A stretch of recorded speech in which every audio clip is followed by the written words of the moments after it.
안녕하세요. 12월 14일 화요일, 12월의 셋째 주가 시작이 되고, 1년 만에 SCM 생명과학은 상한가를 도달을 했습니다. 거래량도 좋은 현재 시간 2시 20분을 향하는데, 100만 3만 주 정도 나왔습니다. 주가가 상승을 하니까 주가가 하락을 할 때에는 기업의 하자가 있을 것 같고 또 기업에 문제가 있고 또는 파이프라인에 문제가 있을 것 같지요. 이럴수록 우리는 초심으로 돌아가서 정말 그런 것인가 부분을 우리는 세밀하게 조사할 필요가 있고요. 여전히 이렇게 상한가라든지 큰 상승이 한번 나오게 되면 기업에 문제가 없고 또 파이프라인에 문제가 없는 것 같지만 어쨌든 주가가 하락을 하든 상승을 하든 기업에 대한 분석은 철저히 해야 되겠다라고 하는 생각은 여전히 변함은 없습니다. 오늘 그럼에도 불구하고 4만원대, 5만원대에 이렇게 사신 분들은 여전히 반토막인 그러한 상황에 있고요. 그리고 이것 또한 우리는 시작이다 이렇게 볼 수가 있습니다. 시작은 반이다라고 하는 말도 있고요. 이제 상장된 지 1년 반 정도밖에 SCM 생명과학은 되지 않았습니다. 시가총액은 이제 2,300~400억, 2,800억으로 올랐네요. 얼마 전까지만 해도 2,000억 이하라고 하는, 이러한 좋은 기업이 2,000억 이하라고 하는 것은 늘 감사함의 자리다. 수급의 불균형으로 이러와 같이 시장과 동조화해서 이렇게 가격 조정이 나왔지. 물론 대표이사의 변경 문제도 있었지만 그보다는 저는 수급의 이런 불균형으로 인해서 가격 조정이 나왔던 것이지 기업에 있어서는 성장하는 데에서는 전혀 문제가 없었다라고 생각을 합니다. 이제 SCM 생명과학은 2020년 그리고 2022년 그리고 2023년을 목표로 가는 것이고요. 내년 4월, 5월 이후부터는 어떠한 모멘텀이 크게 작용하지 않을까 하는 생각을 가져봅니다. 오늘 발표된 내용은 제가 얼마 전에 초록에 있어서 발표한 거의 그대로의 내용이고 조금 더 그곳에다가 부연 설명을 함으로써 우리 식구님들께서 좀 장기적인 투자로 인해서 충분하게 시가총액 2조 이상은 충분히 나올 거로 이렇게 생각을 하고요. 오늘 카킥에 대한 T세포 기반의 카킥 기반의 이런 ASH 12월 12일 일요일에 발표한 내용이지만 보다 더 연말에 이제 아토피 임상 이상의 완료가 되어서 내년 여름 이전에 충분히 우리는 더 크나큰 어떠한 모멘텀이 나올 것이다. 그리고 나스닥의 상장 추진도 역시 새로운 모멘텀으로 작용을 해서 2022년에는 SCM 생명과학의 새로운 시대가 열리기는 시작에 불과하다. 시작이 반이다. 뭐 이런 이야기를 드리고 싶습니다. 우선 오늘 발표된 기사의 내용을 한번 보고 첨언 좀 보도록 하겠습니다. 고이민의 각킥 혈액암 치료제 임상 결과가 12월 12일 일요일에 미국 학회 애틀란타에서 발표가 했습니다. 세포치료제 전문 바이오 기업 SCM 생명과학과 제넥신이 미국의 관계사 코이뮤이 최근 미국 애틀란타에서 열린 혈액암 학회에 참가해 자사의 동종, 자사가 아닌 이 부분 동종 카킥 기반 기술 기반의 혈액암 치료제 B세포 급성 림프구성 백혈병 환자 대상 임상 결과를 발표했습니다. 개인적으로는 이 카킥 기술 기반 이 급성 림프구성 백혈병 요 환자는 우리나라의 3월에 킴리아의 노바티스의 킴리아가 꿈의 항암제로 이렇게 우리나라에 승인이 받고 들어왔죠. 꿈의 항암제. 개인적으로는 저는 이 노바티스의 킴리아를 훨씬 웃돌 거라고 하는 생각을 가지고 있습니다. 노바티스의 킴리아는 렌티바이러스를 사용하고요. 자가 면역 기반이죠. 따라서 복잡한 제조 공정으로 인해서 치료 비용이 대략 4에서 5억 원에 육박을 하지만 이 각핵 기반은 동종이면서 바이러스를 사용하지 않습니다. 따라서 약가 면에 있어서 획기적으로 저렴하게 절반 정도가 될지 그 이하가 될지 그러한 약가를 제공하면서 그리고 신경 독소라든지 이런 부작용이 거의 없다라고 하는 꿈의 항암 그 이상의 항암이 저는 각킥의 이번 기반의 급성 림프구성 백혈병 이 코이뮨 정확히 말하면 포뮬라 이탈리아 포뮬라에서 진행하는 이러한 것이다라고 생각을 합니다. 코이미는 2018년 1월부터 2021년 지난 6월까지 종종 조혈모 세포 이식 후 재발한 비세포 급성 림프구성 백혈병 환자를 대상으로 임상 1, 2회 이상 시험을 수행을 하고 있습니다.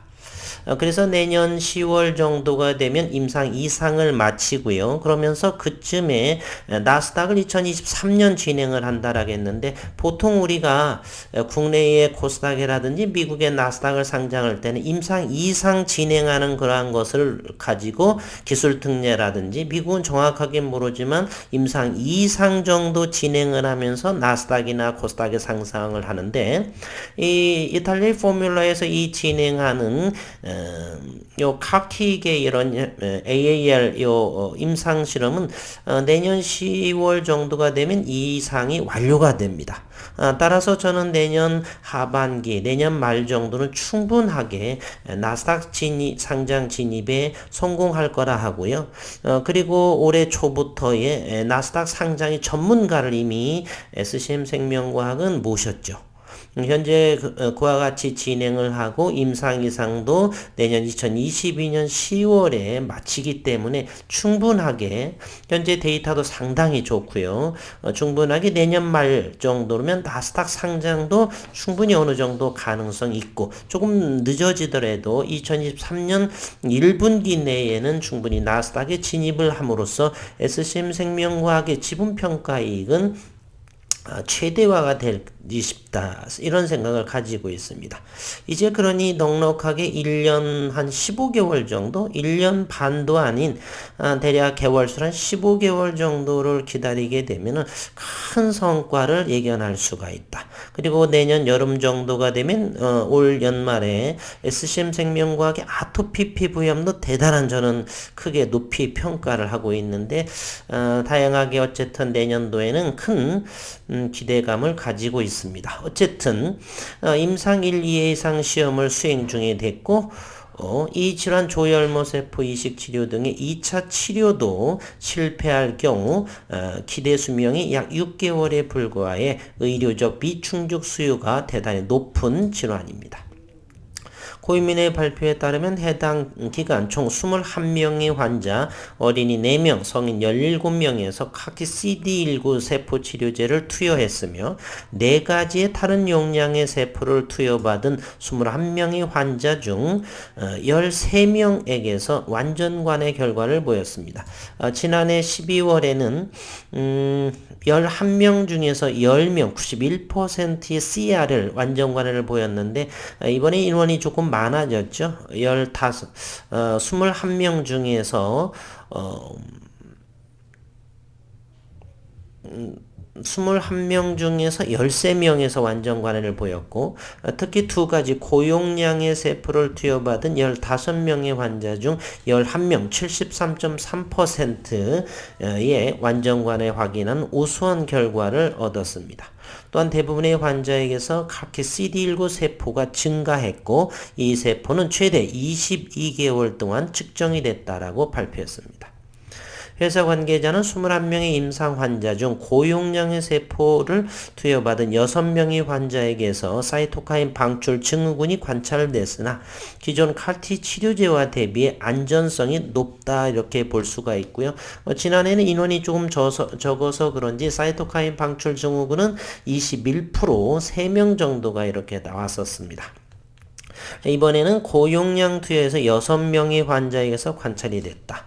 결론적으로 동종 카키 CD19 세포 치료제는 기증자 유형에 관계없이 심각한 독성이 나타나지 않았으며 동종 조혈 모세포 이식 후 재발된 B세포 급성 림프구성 백혈병 환자에게서 지속적인 개선 효과를 유도했다라고 설명을 했습니다. 본 임상 결과는 모든 분석이 마무리되는 대로 학술 논문으로도 게재할 예정이라고 그럽니다. 그리고 비바이러스 방법으로 유전자를 조작한 동종 카티 CD19 세포 치료제는 바이러스 벡터를 이용한 카티 치료제에 비해 바이러스 생산 과정이 단조롭고 그래서 비용과 프로토콜의 복잡성을 줄일 수 있어서 치료 비용도 상대적으로 저렴한 것이 아니가요. 획기적으로 이 감소가 됩니다. 비용이 적게 든다는 것이에요. 또한 심각한 독성 없이 뛰어난 항암 효과를 보임에 따라 향후 혈액암 치료를 위한 획기적 세포 치료제가 될 수 있을 것이다. 그래서 꿈의 항암제인 노바티의 킴리아를 훨씬 저는 웃돌 거라 기대 이상이 나올 거라고 저는 생각을 합니다. 그리고 코이면 이사회 현재 에드가 바라키니 박사가 코이면 카키 플랫폼 기술은 현재 의장이고요.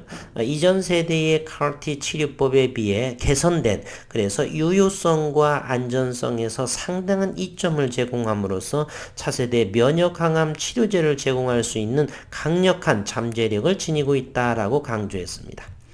코이면 이 같은 성과를 바탕으로 내년 하반기 나스닥 상장을 목표로 하는데 충분히 내년 하반기보다 연말 이내에 충분히 나스닥 상장이 가능할 것으로 저는 생각이 됩니다. 그리고 상한가는 꼭 12월 달에 지난 12월에 완전관에 11명에서 10명 91%로 인해서 상한가가 나왔고요. 이번에도 대단히 좋은 임상 1회 A상 임상으로 인해서 수행한 결과로 또 이제 상한가가 나갔고 내년은 이제 임상 이상이 마무리되면서 그러한 데이터를 가지고서 충분하게 나스닥의 문을 두드릴 수가 있다. 저는 이렇게 생각을 합니다. 그래서 꿈의 항암제 물론 이것보다 더 좋은 것이 저는 연말 환자가 모집이 완료되는 아토피 피부염에도 내년 여름 정도라고 한다면 그 효과를 우리는 임상 결과, 이상 결과를 발표할 수 있고 임상 3상은 물론 한독이라든지 말레이시아에서 자기들이 진행하기 때문에 SCM 생명과학 임상 3상에 대한 치료 비용은 염려하지 않아도 되는 대단한 경제적인 이 파이프라인을 운영을 하는 그러한 기업이다 이렇게 볼 수가 있습니다. 현재 SCM 생명과학은 상한가를 유지하고 있고요. 100만 주 정도가 되면서 현재 시가총액이 2,800억 원에 이게 불과한 정도, 상한가 잔량 24만 주 개의치 않습니다. 다시 이번 주에 이제 가격 조정이 나온다 손치더라도 이와 같은 그러한 기업은 드물 수 있고요. 만약에 이제 2만 원 아래가 내려간다라고 한다면 대단히 많은 관심, 이번 상한가 내년도에 여러 가지 임상 모멘텀으로 보게 되면은 기관 투자가 외국인 투자가도 상당하게 들어오지 싶다는 생각을 가집니다. 장중이 잠정적이긴 하나 기관 투자가는 현재 잠정적으로 투신해서 23,000주, 기타 법인에서 12만 주 이런 부분은 빨리 이제 소화가 되는 것이 좋다라고 생각을 하고요. 사모펀드는 아직 보이지 않고 요 8만 주가 들어온 부분이 나갈 수가 있다라고 하는 것. 그러나 뭐 이 정도는 개의치 않는다는 생각을 가지고 있습니다. 현재 올해보다는 내년, 올해는 그냥 넉넉하게 3만원 정도만 가져다 놓았으면 하는 바람. 그리고 내년도에 시장에서의 주가의 상승 모습은 시작에 불과하다 이런 생각을 해봅니다. 현재 신용시장은 0.3%, 신용장구는 37,000주밖에 없는 그러한 상황이고요. 최근에 늘어난 모습도 보이지 않습니다. 많이 놀랬던 부분인 그런 부분도 있죠. 현재 일봉상에서 장중에 지난해 12월 말 6만원까지 터치했다가 13,400원까지 흘러내리고 또 이렇게 오를 때는 며칠 만에 이렇게 13,400원에서 현재 23,500원 단주 이렇게 2주 정도도 걸리지 않은 가격 조정은 오래 걸리지만 상승할 때는 한 달 정도도 안 돼서 전고점까지 갈 수도 있는 것이 바로 주식시장이라는 것을 우리는 잊지 않았으면 하는 바람입니다. 분봉을 통해서 우리 한번 살펴를 보게 되면 현재 13,400원에서 가장 저점을 형성을 했고요. 거래량까지를 동반해서 현재 23,500원인데 연말에 정도라고 한다면 여기 3만원까지만 가져다 놓으면 많은 식구분들께서 힘드심이 조금 덜하지 않을까 하는 생각을 해보고요. 올해보다는 내년 여름 5월 이후에 저는 좀 식구분들한테 기대도 좀 되지 않을까. 물론 저희의 최종 목표는 저라면 일단은 1차적으로 2023년입니다. 이뿐만이 아니라 다른 무슨 여러 가지 종목도 저는 내년도도 그렇지만 2023년도 좋게 2년에서 3년 정도 사이 그런 연휴에 다시 더 연장을 할지 뭐 할지는 그때 가서 생각을 해보는 것이고요. 어쨌든 많은 가격 조정이 많이 심화가 되어서 힘드신 주주분들 그리고 손절을 해서 떠나셨던 분들 그리고 2만원 아래에서 손절을 쳐서 떠나셨던 분들에게는 좀 위로의 말씀을 드리고서 다 같이 잘 됐으면 하는 바람 그리고 저는 맨 처음 시작을 할 적에 2023년 2년 3년 단기적으로는 우리가 주가를 예측할 수도 없고요. 떠나신 분들은 다시 재입성을 하셔서 단기보다는 조금 최소한은 2년 3년 정도를 보면 좋지 않나 하는 생각 그리고 매달 아마 적립식으로 사셨던 분들은 평단가가 저보다도 훨씬 낮은 저도 평단가가 3만원 바로 아래입니다. 아직 손실 구간이고요. 저만 그런 것이 아니에요. 외국인 투자가들도 현재 손실 구간입니다. 저는 다 계산을 하고 있습니다. 그리고 얼마 전에 말씀드렸던 노무라증권 같은 경우는 17만 주, 18만 주는 평단이 42,000원에서 43,000원 정도의 가격입니다. 현재 외국인의 물량은 88만 9천 주 정도요. 지난번에 계속해서 좀 바닥권에서 잡았던 부분을 다시 익절하고 있는 모습인데 현재 88만 9천 주가 되고요. 이들도 현재는 제가 계산한 경우는 현재는 손실 구간에 불과한 것입니다. 따라서 아직까지는 2만원 아래에서 새롭게 진입을 하신 분들만 현재 수익권이고요. 나머지 대다수의 분들은 아마도 팔지 않았다라면 손실 구간일 텐데 너무 염려하지 마시고 조금 더 장기적인 관점으로 바라보는 것이 큰 수익을 낼 수 있는 그러한 환경이다. 기억하시고 내년부터 저는 5월 이후 뭐 일찍 주가가 오르면 뭐 땡큐하고 감사함이 되겠지만 꼭 우리가 생각대로 주식은 이루어지지 않기 때문에 장기적으로 보는 것이고요. 어쨌든 오랜 동안 한 1년 동안 힘드셨는데 오늘 상한가로서 그리고 이때의 상한가도 꼭 이때쯤입니다. 헤라가 마켓에서 발표를 통해서 파이프라인의 우수성으로 인정받아서 시장에서 상한가를 현재 이때와 두 번째 했는데 세 번째는 그러면 내년 2022년 12월 혈액암 학회 발표를 통해서 나올 거라고 생각을 하고요. 그 전에 어떤 유의미한 최소한 3, 4만 원 정도가 내년 정도 빠른 시일 내에 안착이 되기를 간절히 희망합니다. 그동안 애쓰셨고 오늘 축하드리면서 그리고 남은 시간은 건강하고 행복한 시간 되시기를 바라겠습니다.